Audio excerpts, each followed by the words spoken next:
नमस्कार, हमारा उत्तर प्रदेश देख रहे हैं आप और मैं हूं आपके साथ गौरव राजेंद्र। बुलेटिन की शुरुआत करते हैं।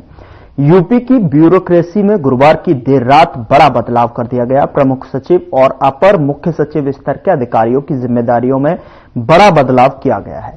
सीएम योगी आदित्यनाथ के खास आईएएस ऑफिसर प्रमुख सचिव संजय प्रसाद को एक बार फिर गृह विभाग मिल गया है।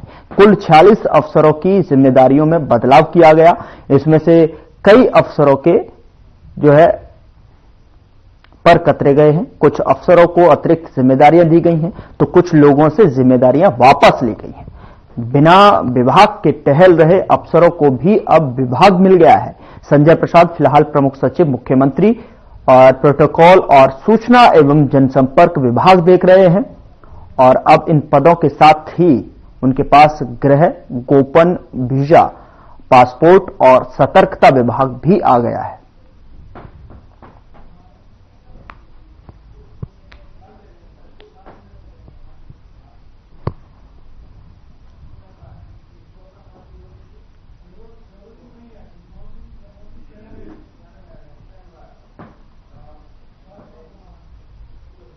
इस खबर पर ज्यादा बातचीत करने के लिए हमारे साथ हमारे चैनल हेड ब्रजमोहन सिंह रघुवंशी हमारे साथ फोन लाइन पर जुड़ रहे हैं। उनसे सीधा जानते हैं कि किस तरीके से देख रहे हैं। सर, जिस तरीके से ये बदलाव हुए हैं, फिरबदल देखने को मिला है, इसको आप किस तरीके से, किस नजरिए से देख रहे हैं? क्या वजह और क्या मायने? धन्यवाद गौरव जी, मुझे इस अवसर पे मुझे बोलने का मौका देने के लिए। खासतौर से मैं आपको ये बताना चाहता हूं, देखिए, उत्तर प्रदेश की जो प्रशासनिक व्यवस्था वो लगभग दशकों तक ऐसी थी कि जो भी प्रशासनिक अधिकारी बनाए जाते थे वो इस प्रकार से प्रशासनिक अधिकारी थे जिनको सरकार अपने निजी स्वार्थों के नाते उनको बनाती थी। उनको जो पद दिया जाता था 3 से 4 पद, जैसे आप केंद्र सरकार में समझते हैं कि आदरणीय प्रधानमंत्री श्री नरेंद्र मोदी जी के बाद जो सबसे महत्वपूर्ण पद है वो है आदरणीय गृह मंत्री श्री अमित शाह जी का। तो गृह विभाग ऐसा विभाग है, अभी आपने महाराष्ट्र में भी देखा था कि वहां पे भी इस बात को लेकर खींचतान हो रही थी कि गृह विभाग किसके पड़ेगा। शिंदे जी चाहते थे कि उनके पास गृह विभाग जाए, अजीत पवार चाहते थे कि उनके पास जाए, लेकिन कहीं ना कहीं इस बात को लेकर के हर राज्य में गृह मंत्रालय अपने आप में सबसे महत्वपूर्ण जो है ना ये वो है जो विभाग रहती है, जिसके नाते गृह विभाग को लेकर के बहुत ज्यादा एक सतर्कता रहती है। अब मैं उत्तर प्रदेश पे लौटता हूँ खासतौर से। हमने आज का जो अपना ये जो हमने प्रोग्राम का जो नाम रखा है योगी के संजय, ठीक है, ये कार्यक्रम, ये नाम का विषय ये कि ये बात आज की नहीं है। लगभग 2018 एंड में या 19 बल्कि मैं बोलूंगी, उस समय हमारे यहाँ ये जो हमारे वर्तमान प्रमुख सचिव गृह जिनको बनाया गया है वो उत्तर प्रदेश आते हैं। वो joint secretary ministry of defence में हुआ करते थे। संजय प्रसाद जी का जो मैं आपको बैकग्राउंड बताऊं, वो उत्तर प्रदेश के तमाम जिलों में वो जिलाधिकारी के रूप में रह चुके हैं और शुरुआती दौर में वो सूचना एवं प्रसारण जो विभाग है वहां का, उसके भी वो एडिशनल डायरेक्टर रह चुके थे। अब जो कार्यशैली है, क्योंकि देखिए जिस तरह से आदरणीय प्रधानमंत्री श्री नरेंद्र मोदी जी दिल्ली में बैठते हैं, उनको जो लोग रिपोर्ट करते हैं, देखिए अब ये वो वाले प्रधानमंत्री नहीं है जो इससे पहले कई सारे प्रधानमंत्री रहे। मैं किसी पर नाम नहीं लेना चाहता हूं क्योंकि पद की गरिमा है, लेकिन वर्तमान पद पे जिस प्रकार से आदरणीय प्रधानमंत्री जी ने अपनी गरिमा, उस पद की गरिमा का जिस प्रकार से उन्होंने उसको जिस ऊंचाइयों तक लेकर गए, मुझे नहीं लगता है कि हमने अपने एरा में अभी तक ऐसा कोई प्रधानमंत्री का पद देखा था। और वैसा ही मैं आपको बताना चाहता हूं उत्तर प्रदेश के मुखिया योगी आदित्यनाथ जी के बारे में। महाराज जी, जिनको हम उनको महाराज जी के नाम से हम उन्हें कहते हैं, आदरणीय मुख्यमंत्री योगी आदित्यनाथ जी को, वो अपने साथ जितने भी अधिकारियों को लेकर चलते हैं वो सारे अधिकारी वो हैं जिनको वो उनकी कार्यशैली के अनुसार उनको वो जिनका चयन करते हैं।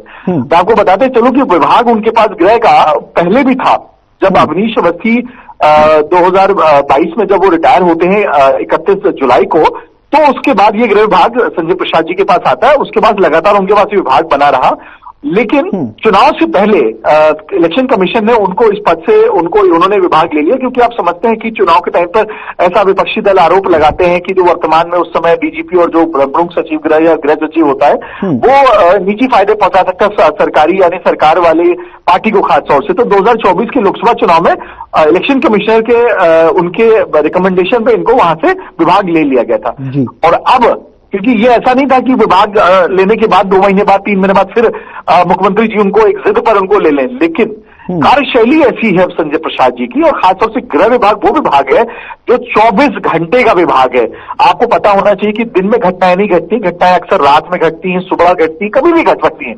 इसी वजह से 24 घंटे का ये काम है, और ये विभाग सबसे बड़ा सरदर्द है, और खास तौर से ऐसे हुक्मरानों के सामने, यानी योगी आदित्यनाथ जी के सामने जिस प्रकार से जब से वो मुख्यमंत्री बने हैं उनके लिए विभाग सबसे महत्वपूर्ण है, इसलिए बहुत सारे अधिकारी विभाग को लेना नहीं चाहते और वो खुद दूरी बना के रखते हैं। लेकिन संजय प्रसाद ऐसे अधिकारियों में से उनकी गिनती है जो 24/7 अपना पूरा डेडिकेशन, पूरी लॉयल्टी उत्तर प्रदेश के लिए, शासन के लिए, सरकार के लिए और उत्तर प्रदेश के मुख्यमंत्री के लिए डेडिकेट करते हैं, इसलिए उनको ये विभाग वापस दिया जाता है। जबकि उनके पास पहले से ही बहुत महत्वपूर्ण विभाग हैं। उनके पास प्रमुख सचिव मुख्यमंत्री का विभाग है, उनके पास प्रमुख सचिव सूचना का विभाग है, और अब उनके पास प्रमुख सचिव गृह का विभाग आ गया है। तो अपने आप में सबसे महत्वपूर्ण विभाग उनके पास आया, और मैं ये कह सकता हूं आपसे, ये चयन सीधे सीधे मुख्यमंत्री जी ने किया, और मुख्यमंत्री जी वो जो भी फैसले लेते हैं वो अगले की कार्यशैली पे लेते हैं, वो किसी रिकमेंडेशन या निजी स्वार्थों के लिए नहीं लेते। मैं आपको बताते चलूं जी गौरव। लेकिन जिस तरीके से अगर देखा जाए तो नए साल में ब्यूरोक्रेसी में बदलाव एक नए विजन और एक नए नैरेटिव को तरफ इशारा करता है, चूंकि खास योगी के संजय हैं और ऐसे में एक बार फिर से उनको बड़ी जिम्मेदारी यहां पर दी गई है। ब्रजमोहन जी, निश्चित रूप से आपने एक बहुत अच्छी बात कही कि देखिए जो तमाम जितने भी अधिकारी हैं, खासतौर से जो महत्वपूर्ण पद पे यहाँ पे हैं, वो आप ये मान के चलिए कि उनको भी खासतौर से ये विभाग बदले गए, यानी सबकी ही कार्यशैली को उनका अवलोकन किया जा रहा है। और देखिए मैं आपको बताते चलूं कि जैसे प्रधानमंत्री आदरणीय मोदी जी को जिस प्रकार से आदरणीय मुख्यमंत्री योगी आदित्यनाथ जी उनको फॉलो करते हैं, मैं आपको बताते चलूं, वो टोटली उनको उनकी कार्यशैली को वो फॉलो करते हैं। तो जिस प्रकार से अभी आपने देखा होगा केंद्र सरकार में लगभग अभी कुछ दिन पहले, बल्कि मैं कुछ हफ्ते पहले बोलूंगा, कई सारे प्रशासनिक फेरबदल हुए। तो ये अपने आप में बताता है, दिखाता है कि आदरणीय मुख्यमंत्री जी, आदरणीय प्रधानमंत्री जी को भी उनके तरह से उनकी कार्यशैली पे काम करते हैं, और जो अधिकारी अच्छा काम करते हैं उनके विभाग और बेहतर दिन दिए जाते हैं, और जो अधिकारी काम अच्छा नहीं करते हैं या ऐसे अधिकारी हो सकता है जो काम खराब नहीं करते हैं लेकिन कोई काम नहीं करते हैं, उनके साथ भी फेरबदल होता है। और उसी क्रम में, क्योंकि देखिए आने वाला वर्ष बहुत महत्वपूर्ण है, ये वर्ष जो नया आया है सबसे बड़ा इवेंट होने जा रहा है, महाकुंभ होने जा रहा है, आपको पता है प्रयागराज के अंदर खासतौर से, और उत्तर प्रदेश वो राज्य है जिस पर आदरणीय प्रधानमंत्री जी आपको मैं ये भी बताते चलूं कि देश के जो लीडर ऑपोजिशन है वो भी उन्होंने जो उनकी सांसदी है, जिनको जो वो संसद सदस्य बने हैं, वो भी उत्तर प्रदेश से बने। तो उत्तर प्रदेश वो पक्ष और विपक्ष दोनों के दृष्टिकोण से सबसे बड़ा राज्य है, जहां पे दोनों के दृष्टिकोण से ये पूरा देखा जाता है। और इसी क्रम में ऐसे अधिकारियों की पोस्टिंग हो रही है जो काम बेहतर कर सके और विपक्ष को मौका ना मिले उंगली उठा। बिल्कुल, बहुत बहुत शुक्रिया तमाम जानकारी साझा करने के लिए ब्रजमोहन जी आपका। अगली खबर का रुख करते हैं। सीएम योगी